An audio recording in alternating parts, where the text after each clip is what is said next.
it was shown that they had this 21 plus wristband on one of their wrists. So from my perspective, it's a bunch of 21 plus year olds hanging out. I have no reason to think otherwise, other than her Instagram bio, but I just didn't see it. But anyway, nothing actually particularly happened at this first night that we were hanging out. Everything was very friendly. My friends were actually all able to get in. I don't know how they did it, but Katie, her best friend, and three other of her friends ended up coming to the room, which had me, Dream, and my online friend that I just met. So 8 people total in this room at this point. This night was very similar to the one before. We were just hanging out, playing games, drinking, and just having a good time. So something I actually want to point out before I continue with the rest of the story is the way that she phrases some things in her story. Instead of saying that her and the rest of her friends actually wanted to come to the hotel to hang out with us, she said that one friend was invited by Dream, but she didn't want to go alone.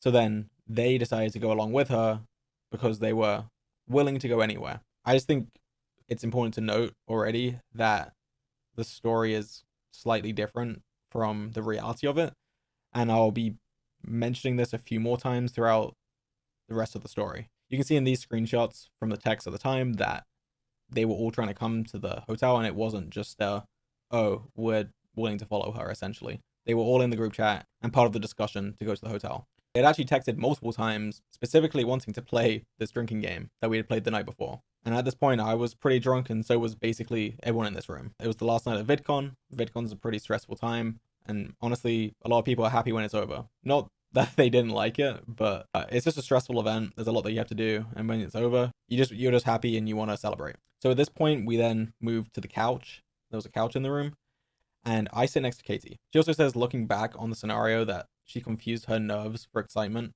when I sit next to her. But again, at this moment in time, everything was friendly. Nothing sexual had happened.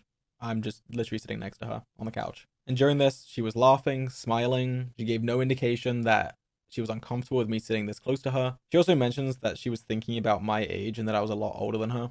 Again, she was 18 and I was 26 at the time. And again, to clarify, I actually didn't know how old she was, despite her claiming that I did, just because it was in her bio. And it was clear to anyone there that she was not uncomfortable with me sitting next to her, cuddling together. We had been cuddling for, I'd say, around an hour at this point, playing the game, talking, and just having fun.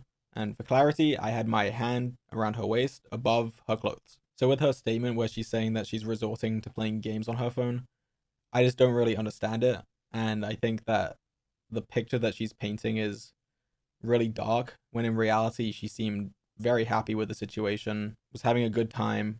I also want to address a fact that she claimed that would confirm that I know her age. She said that she had answered a question about her age during a drinking game, and we were talking about sex, and that she admitted to everyone in the room that she was 18 and a virgin at the time. I just don't remember this happening. I'm not saying this to just pretend like it didn't happen. I'm not saying it didn't happen. I did not hear it happen. We're not just all sitting down and not moving. It's a, it's a chaotic environment. I could have been getting a drink. I could have been talking to someone else. I just did not know that that was said. Another quote from her stream I want to address. She says, "There was more alcohol in the room and we were encouraged to drink some more as they offered the bottles to us. They said they would join us in drinking and insisted on drinking games. They had already been drinking before they arrived. They were drunk." And the way this is phrased, it makes us out to look like we're kind of preying on them and like forcing them to drink when they didn't want to.